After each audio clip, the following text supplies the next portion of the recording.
بسم الله الرحمن الرحيم ياسين والقرآن الحكيم إنك لمن المرسلين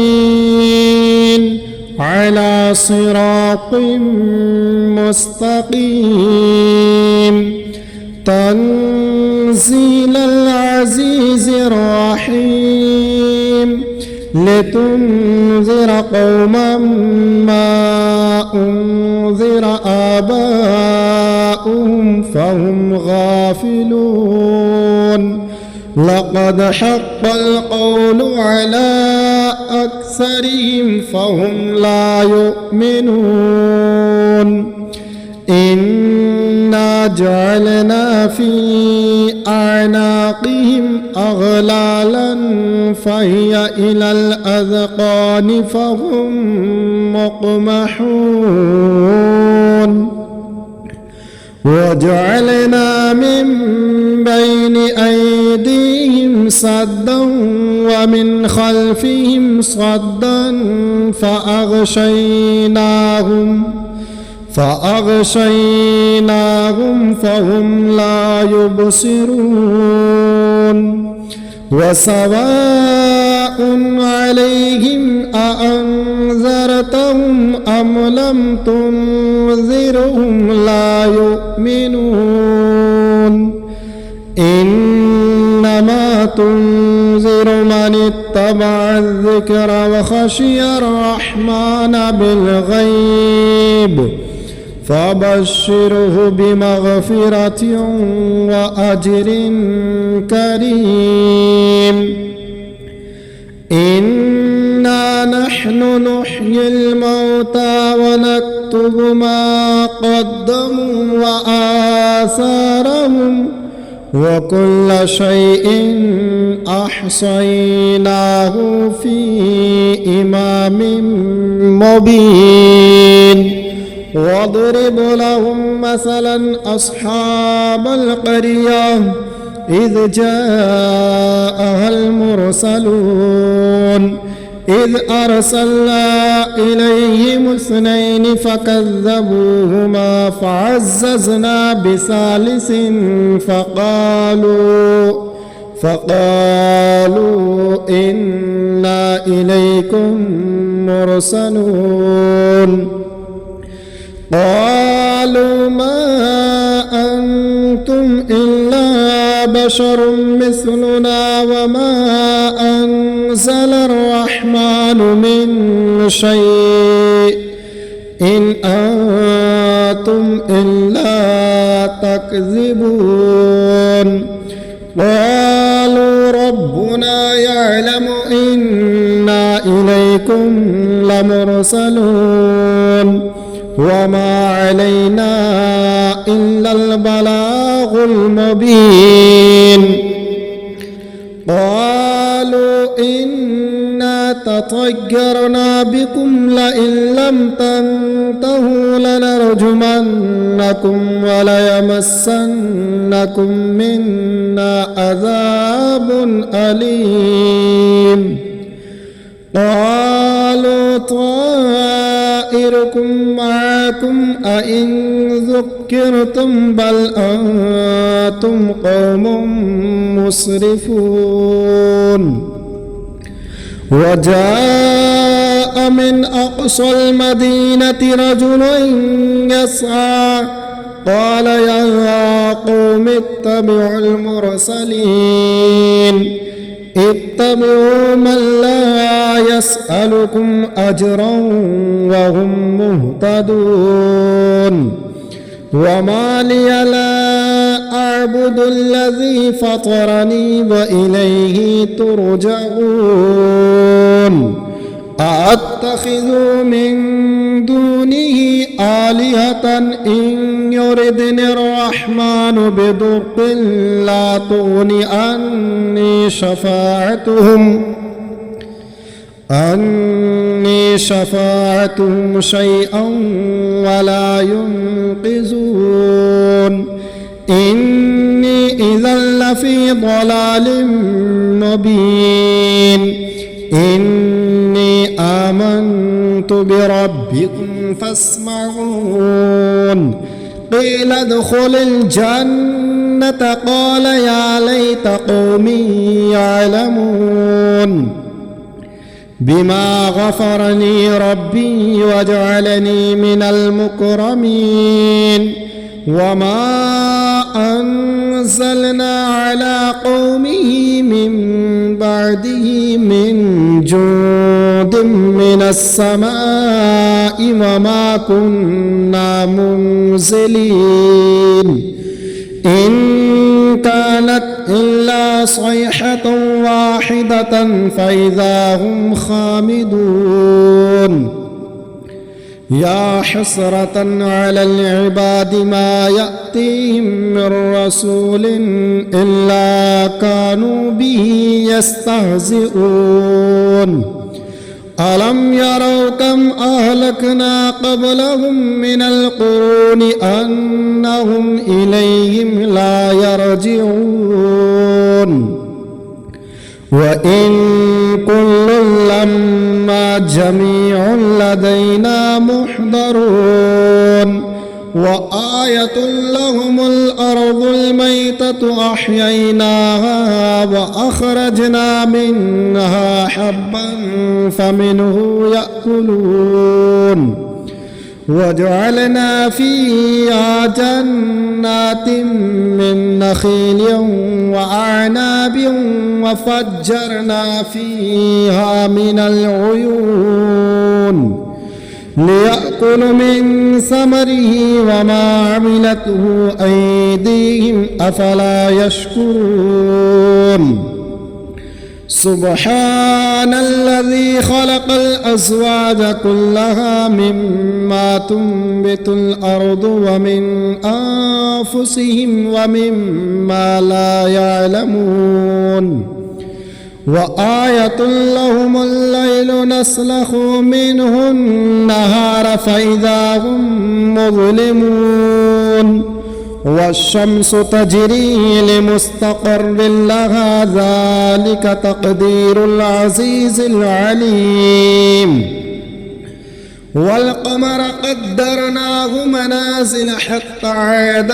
كالعرجون القديم لا الشمس ينبغي لها أن تدرك القمر ولا الليل سابق النهار وكل في فلك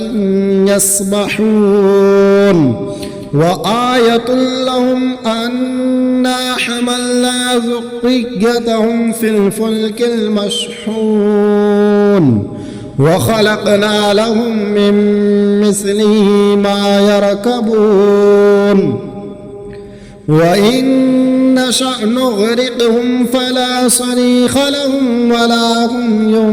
ينقذون إلا رحمة منا ومتاعا إلى حين وإذا قيل لهم اتقوا ما بين أيديكم وما خلفكم لعلكم ترحمون وما تأتيهم من آية من آيات ربهم إلا كانوا عنها معرضين وإذا قيل لهم أنفقوا مما رزقكم الله قال الذين كفروا للذين آمنوا أنطعموا من لو يشاء الله أطعمه إن أنتم إلا في ضلال مبين ويقولون متى هذا الوعد إن كنتم صادقين ما ينظرون إلا صيحة واحدة تأخذهم وهم يخصمون فلا يستطيعون توصية ولا إلى أهلهم يرجعون ونفخ في الصور فإذا هم من الأجداث إلى ربهم ينسلون قالوا يا ويلنا من بعثنا من مرقدنا هذا ما وعد الرحمن وصدق المرسلون إن كانت إلا صيحة واحدة فإذا هم جميع لدينا محضرون فاليوم لا تظلم نفس شيئا ولا تجزون إلا ما كنتم تعملون إن أصحاب الجنة اليوم في شغل فاكهون هم وأزواجهم في ظلال على الأرائك متكئون لهم فيها فاكهة ولهم ما يدعون سلام قولا من رب رحيم وامتازوا اليوم أيها المجرمون ألم أعهد إليكم يا بني آدم ألا تعبدوا الشيطان إنه لكم عدو مبين وأن اعبدوني هذا صراط مستقيم ولقد أضل منكم جبلا كثيرا أفلم تكونوا تعقلون هذه جهنم التي كنتم توعدون اصلوها اليوم بما كنتم تكفرون اليوم نختم على أفواههم وتكلمنا أيديهم وتشهد أرجلهم بما كانوا يكسبون ولو نشاء لطمسنا على أعينهم فاستبقوا الصراط فأنى يبصرون ولو نشاء لمسخناهم على مكانتهم فما استطاعوا مضيا ولا يرجعون ومن نعمره ننكسه في الخلق أفلا يعقلون وما علمناه الشعر وما ينبغي له إن هو إلا ذكر وقرآن مبين لينذر من كان حيا ويحق القول على الكافرين أولم يروا أنا خلقنا لهم مما عملت أيدينا أنعاما فهم لها مالكون وظللناها لهم فمنها ركوبهم ومنها يأكلون ولهم فيها منافع ومشارب أفلا يشكرون واتخذوا من دون الله آلهة لعلهم ينصرون لا يستطيعون نصرهم وهم لهم جند محضرون فلا يحزنك قولهم إنا نعلم ما يسرون وما يعلنون أولم ير الإنسان أنا خلقناه من نطفة فإذا هو خصيم مبين وضرب لنا مثلا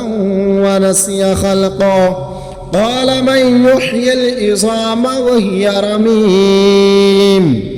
قل يحييها الذي أنشأها أول مرة وهو بكل خلق عليم الذي جعل لكم من الشجر الأخضر نارا فإذا أنتم منه توقدون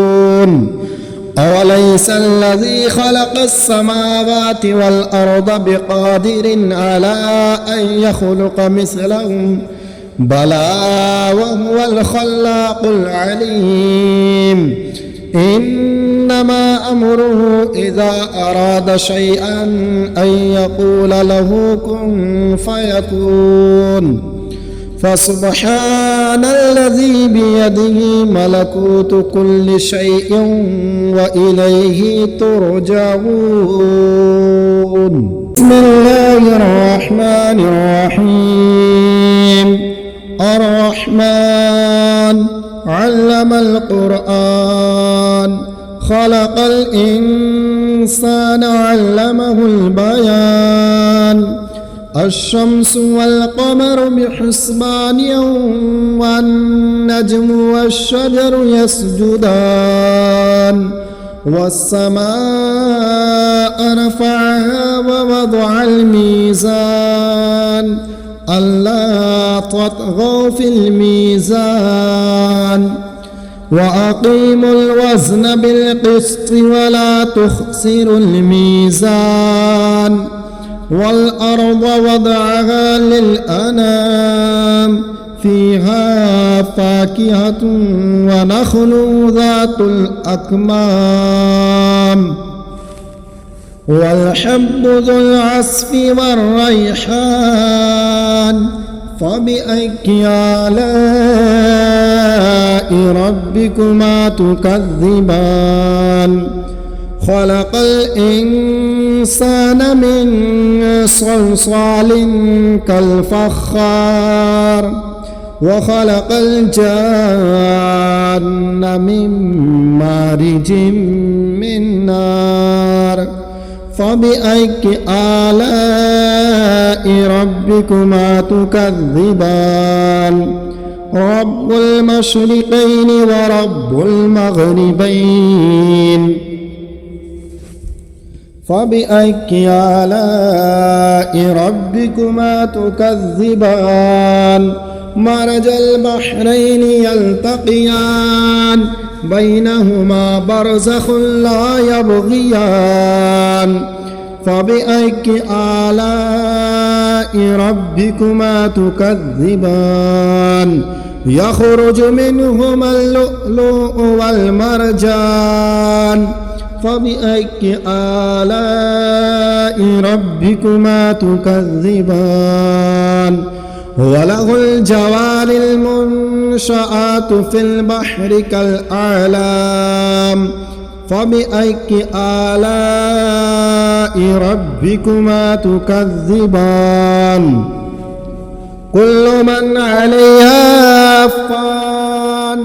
ويبقى وجه ربك ذو الجلال والإكرام فبأي آلاء ربكما تكذبان يسأله من في السماوات والأرض كل يوم هو في شأن فبأي آلاء ربكما تكذبان سنفرغ لكم أيها الثقلان فبأي آلاء ربكما تكذبان يا معشر الجن والإنس إن استطعتم أن تنفذوا من أقطار السماوات والأرض فانفذوا لا تنفذون إلا بسلطان فبأي آلاء ربكما تكذبان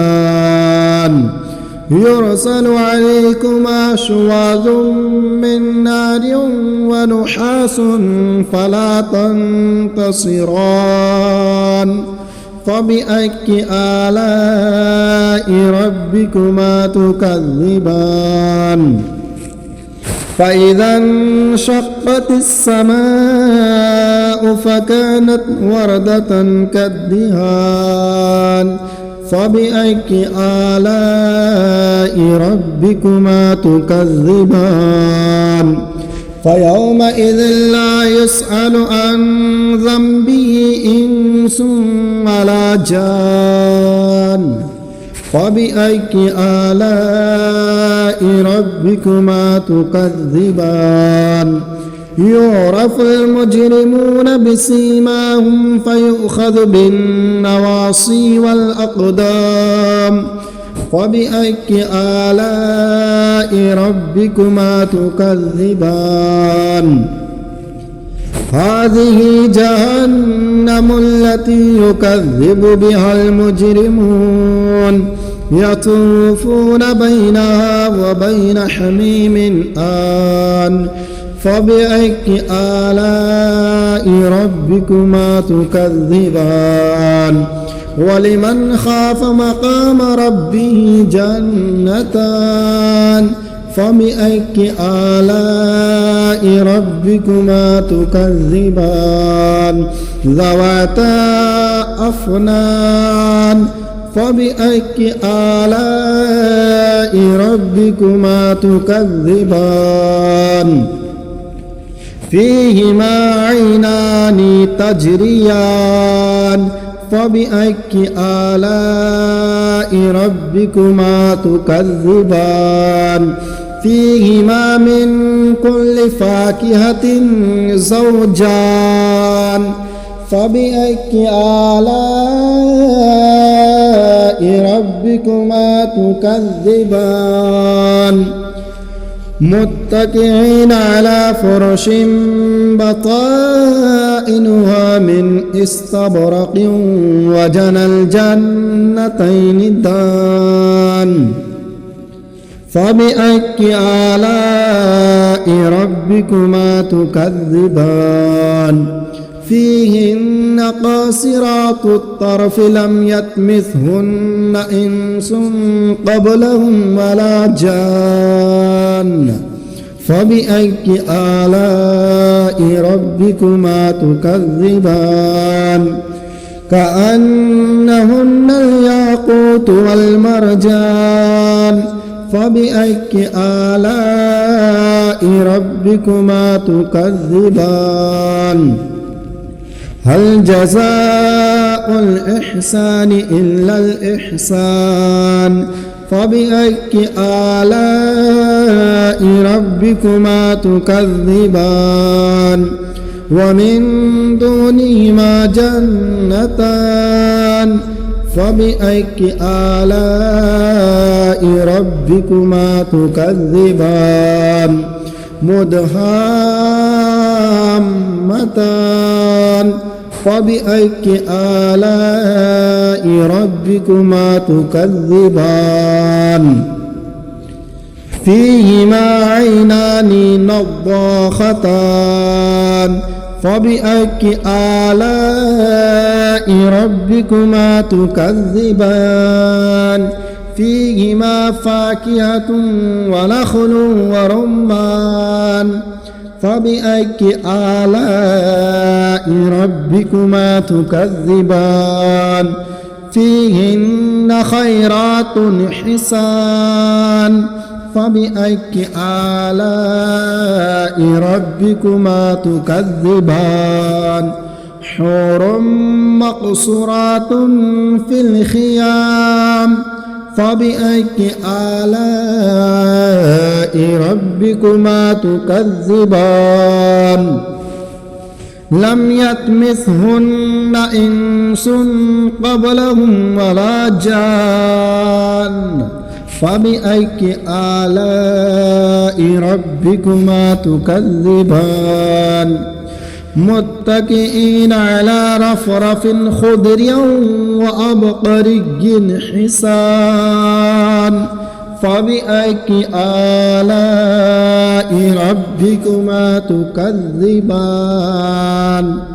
تبارك اسم ربك ذي الجلال والإكرام.